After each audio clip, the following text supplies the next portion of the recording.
The most dangerous stage of burnout is not when you can no longer perform.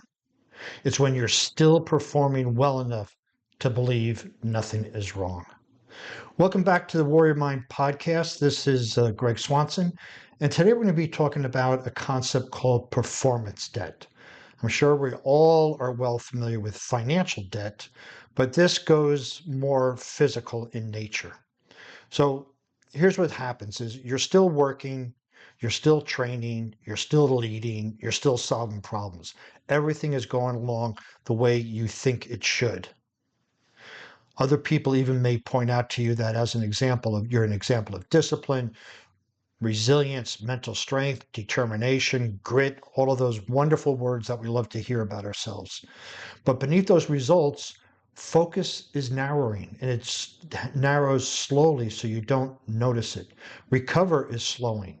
Patience is thinning, and relationships are receiving whatever energy remains. And this happens so gradually that we don't even notice it.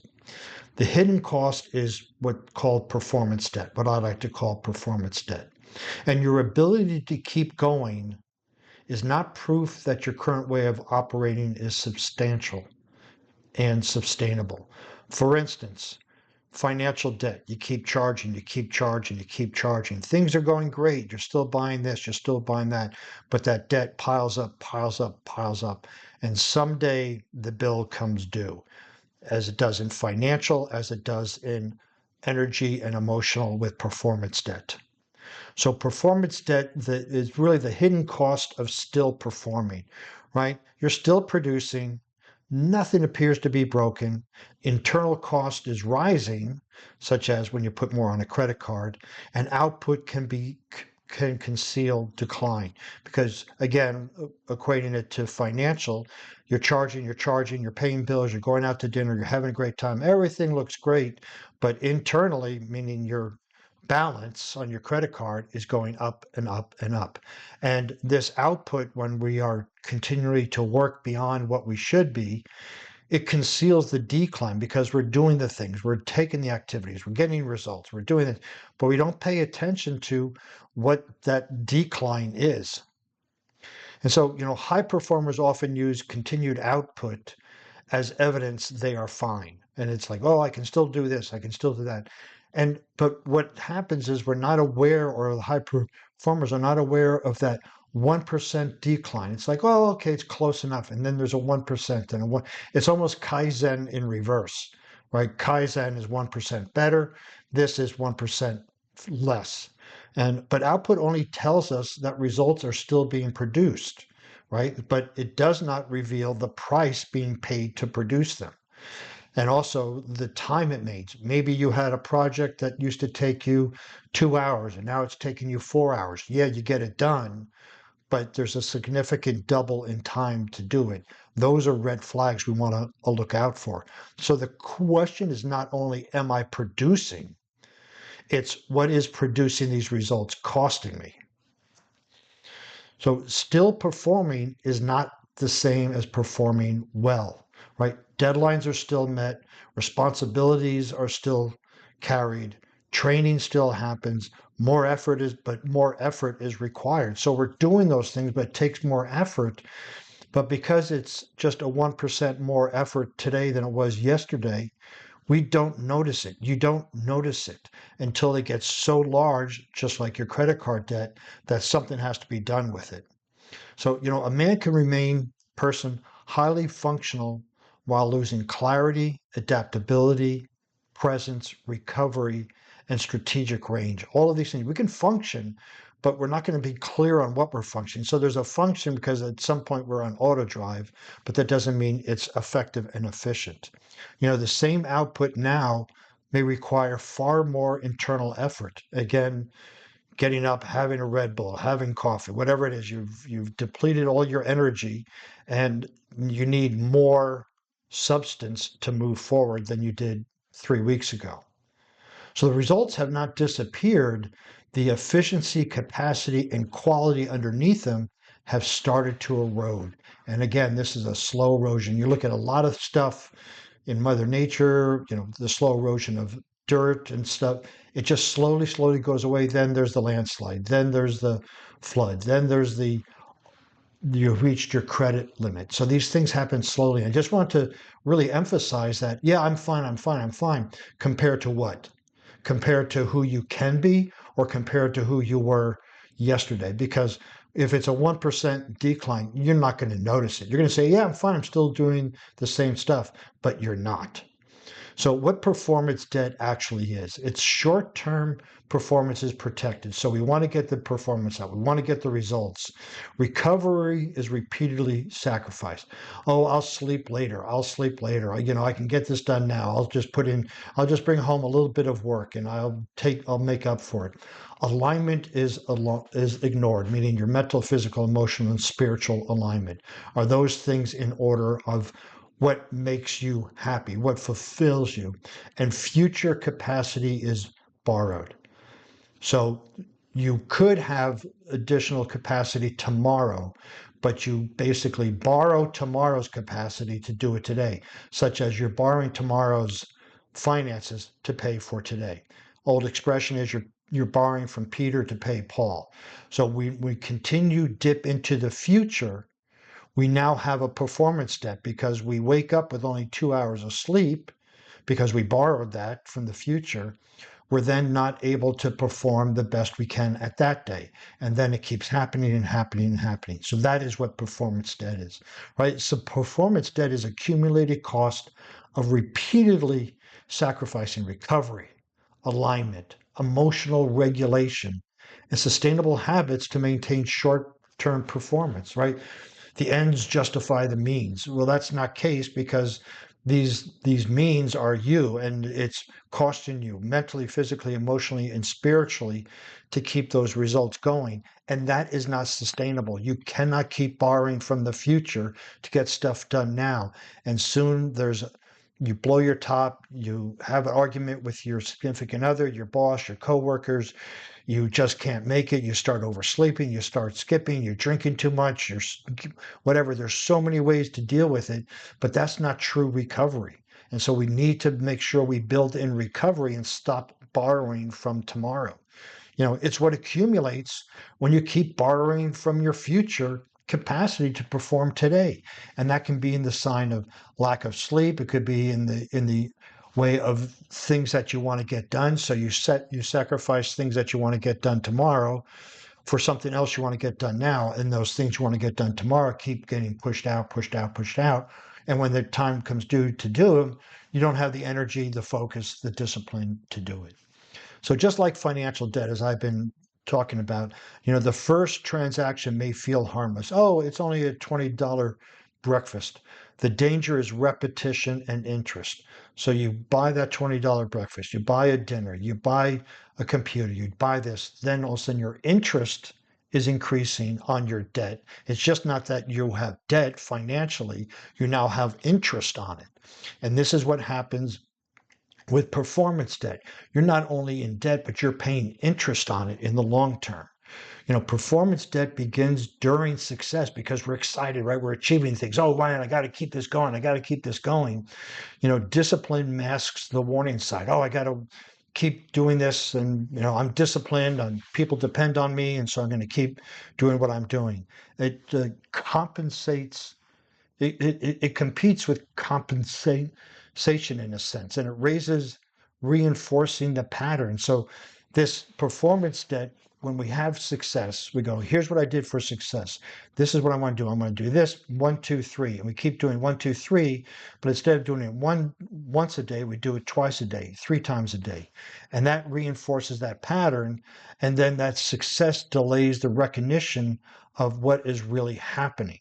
And so there's a plus side of success. Yes, we achieved it. There's a downside of success that if we think a pinch of salt is great, a pound of salt is better. And so we have a little bit of success and we double down our effort, triple down our effort, 4 times our effort, but the success doesn't match it. It doesn't correlate to it exactly. We double down our effort, we get 1.2 points of success. But we keep spending tomorrow's energy to achieve that because we're achieving success. Hey, we're great. There's nothing wrong. And in reality, that debt is piling up big time.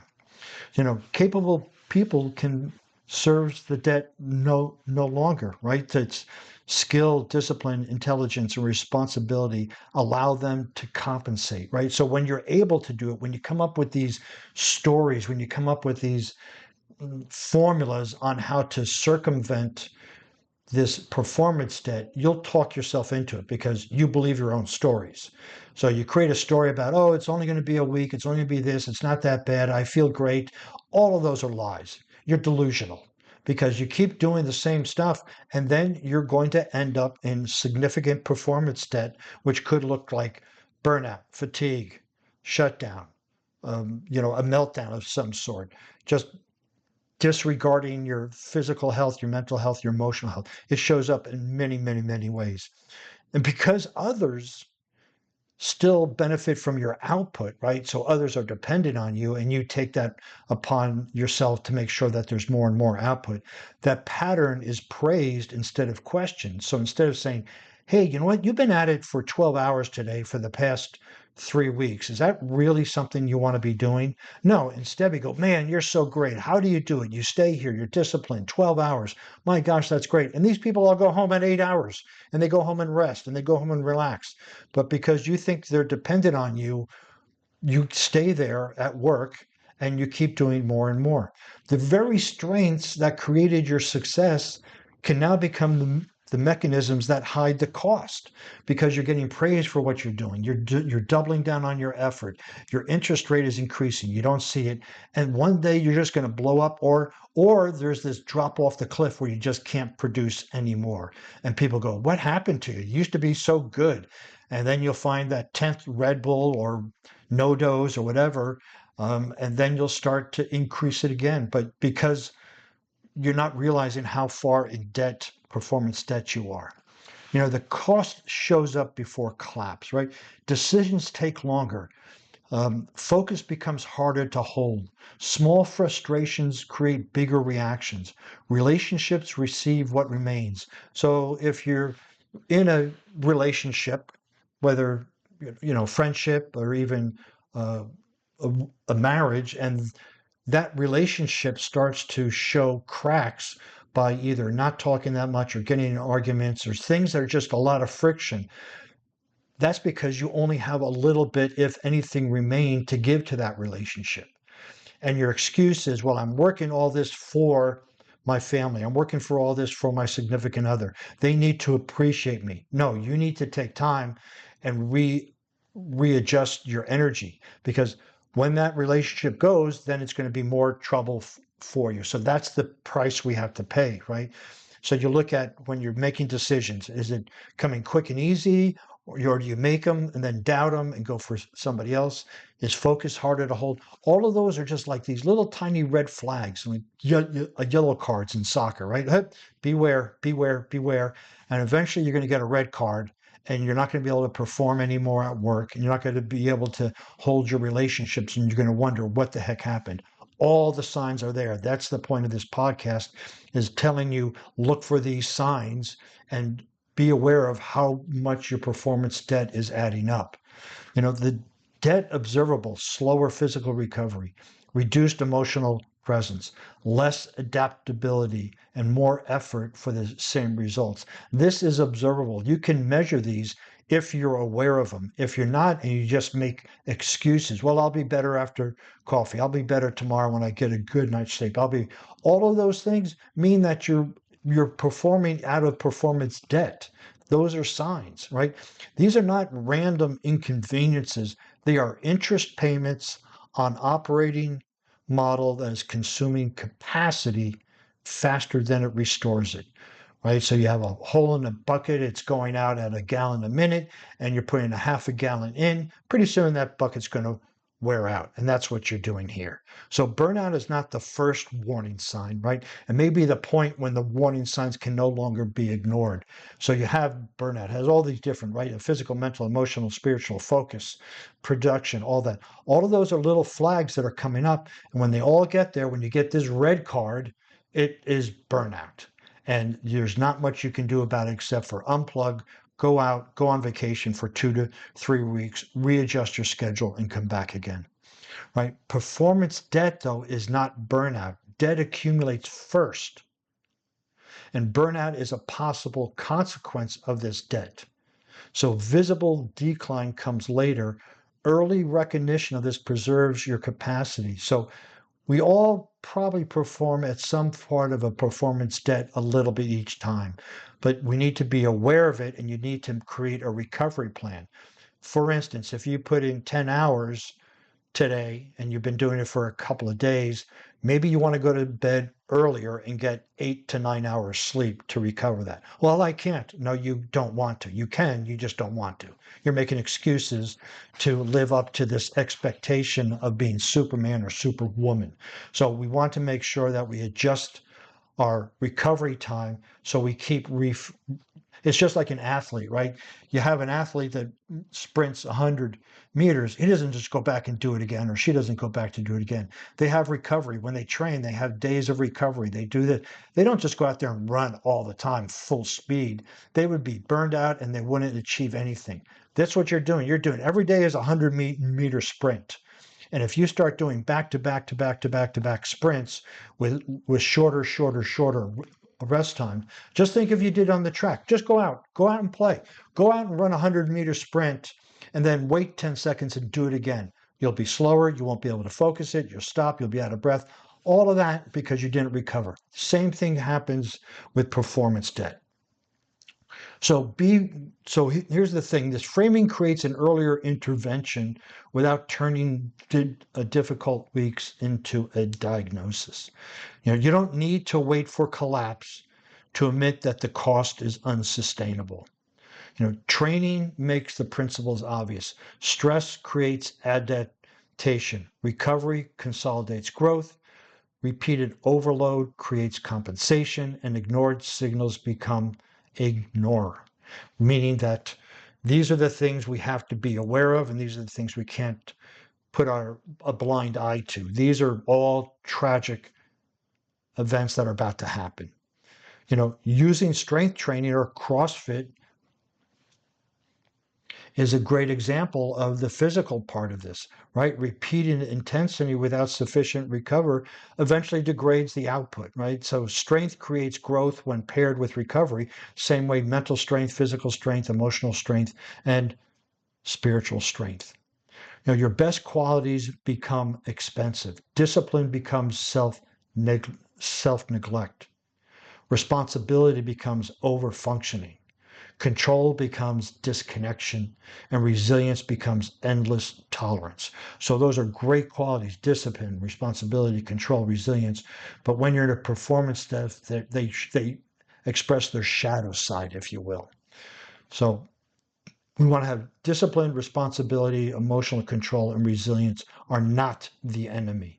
The problem is their unregulated expression when a strength is used to override every single thing that's there, carry every burden, and avoid adjustments. Strength without discernment does not remain strength. It eventually becomes a liability wearing an honorable language, like we wear this as a badge of honor that we're in burnout. We want to audit the cost beneath the results. What results am I producing? What is it costing me? Is this a way of operating sustainable? No, guaranteed. What am I pretending not to notice because of this sustainability, right? So we have this identity, and I get into that in other podcasts, but we have this identity that I'm disciplined, I'm this and that, and we will push ourselves to make sure people still recognize that part of us, when in reality that's not a 24/7 personality trait, discipline. It's when it's necessary, when you have the energy, when you have that, and so we want to make sure that we manage that energy so that those qualities still can be strong, but they only get strong by giving rest in between them. And we can't be pretending we're strong, disciplined when we have so much performance debt that we can barely get out of bed in the morning. So recovery is not the whole solution, right? Reduce unnecessary withdrawals, restore neglect. Again, what I want to talk about is that It's just like your financial debt, right? First, you have to be aware. Here's my financial debt. Here's my interest. What got me there? And then start to back away from it. This is the same thing here with performance debt. You want to correct the misalignment. You want to restore the neglected capacity. So you need to admit, right? Admitting is the first step. Admit that you're in a performance debt, and then be okay with taking time to recover. Hydrate, nutrition, exercise, prayer, meditation, all of those things help rebuild that sustained energy within you so you're not in a performance debt anymore. Sustainable performance requires integration, pressure and recovery, discipline and discernment, responsibility and boundaries, control and connection. So if you want to see the show notes on this podcast, you can visit warriormindcoach.com. While you're over there, you can find some more useful information. And I would encourage you, if anything resonated with you on this podcast, to go ahead and book that power strategy call. We can take an audit of where you are in your performance debt, because you are in it. We all are in it. And then we can decide the proper course of action after that. Since you'll be on the internet, please follow me on LinkedIn, Facebook, Instagram, Pinterest, all under Warrior Mind Coach.